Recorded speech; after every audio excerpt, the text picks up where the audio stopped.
How do you analyze a simple resistive circuit and a voltage source? Find out right now. Hi, I'm Dr. Bob. There are no lectures here. I just solve problems. Homework problems to help you understand how to do them. Electrical engineering at your service.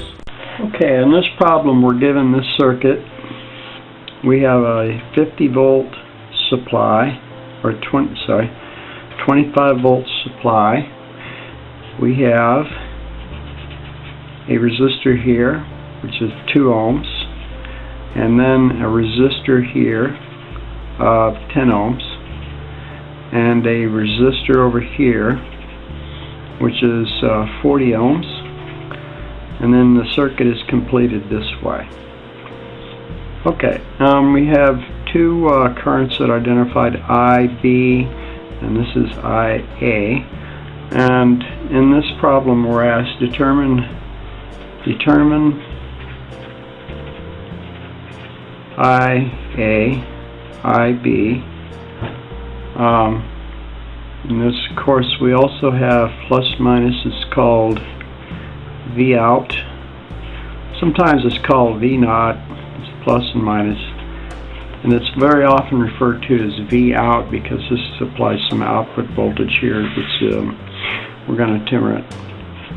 Alright, we also want to know the power of each resistor. So P2, we don't know P10 and P40.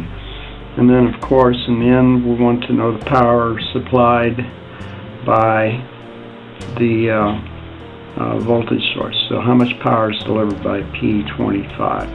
So what are all these powers? The first thing to determine in this is,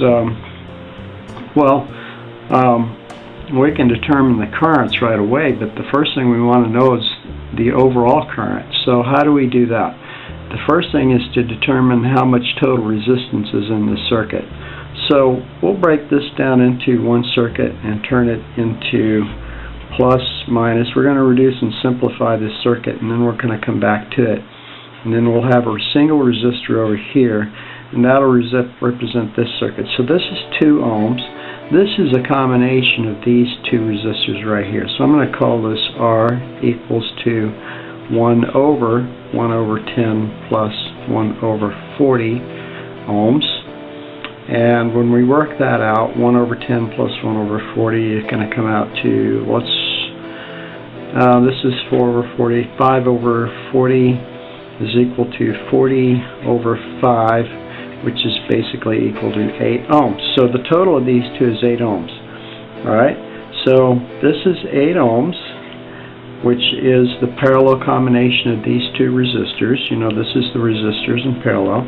1 over R1 plus 1 over R2. And if I've done this right, this is 4 over 40 plus 1 over 40, which is 5 over 40, and then we take the reciprocal of that, which is 40 over 5, or 8 ohms. 8 ohms in series with 2 ohms gives us total resistance is equal to 10 ohms. Our voltage source is 25 volts, so that means our current, I, total, is equal to the V over R, which is going to be 25 volts divided by 10 ohms, and our total current IT is going to be 2.5 amperes.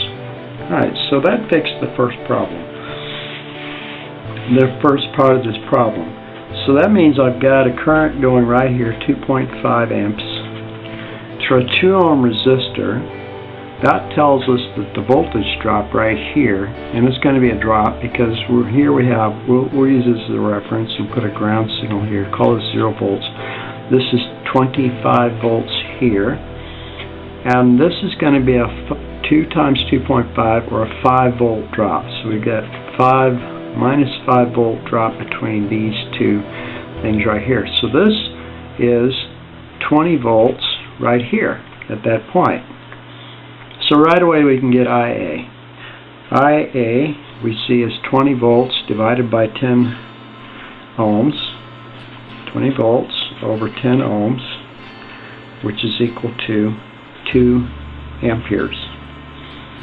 Okay?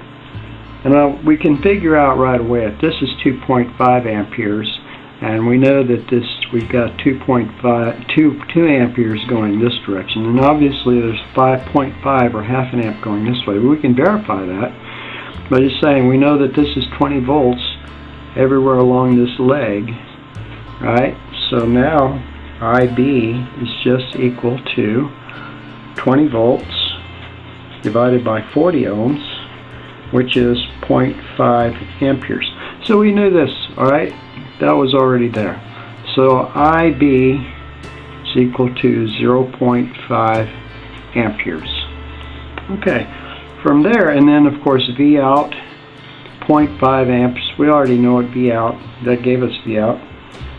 V out is just straight up, it's equal to 20 volts. Everything along this line, this is 0 volts, this is 20, so V out is 20 volts.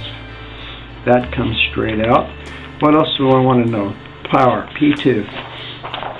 We want to know the power in the 2 ohm resistor, which is P2, is equal to the voltage drop times P equals, well, is IV, right? We know the voltage drop is 5 volts. The current is 2.5. So, or we can also use P equals I is also equal to V squared over R. But that's going to be, it's going to be pretty simple. Either way we go, I is equal to 2.5 amps, and the voltage drop is 5 volts. So that's going to be 12.5 watts. Let's verify this with V squared over R. V squared is going to be 25 volts squared divided by the resistance, which is 2, which also comes out to 12.5 watts. Okay, so that's P2. What's P10? P10 is going to be worked out the same way. P10 we know is just going to be, again, IV. These are going to be pretty simple once we've got most of this information. We know the voltage drop, the current is 2 amps, and the voltage is 20 volts. So that's going to be 40 watts. And then the P40 is again IV. Now once again the current here is 0.5 amps, and it's still 20 volts, right? Because it's 20 between here and here times 20, which is going to be 10 watts. All right.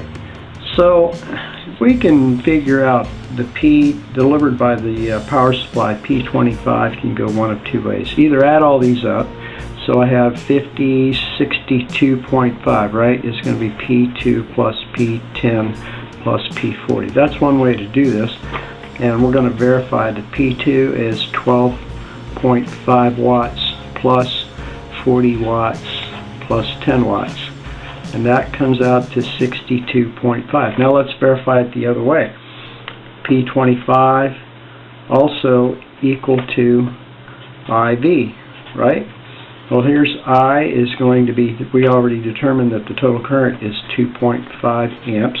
The voltage is 25 volts. And when we multiply these two together, we get this is 50 plus 12.5, which is 62.5 watts. Okay, so that answers all the questions. Thanks for watching my program. If you like my videos, be sure and subscribe to my YouTube channel.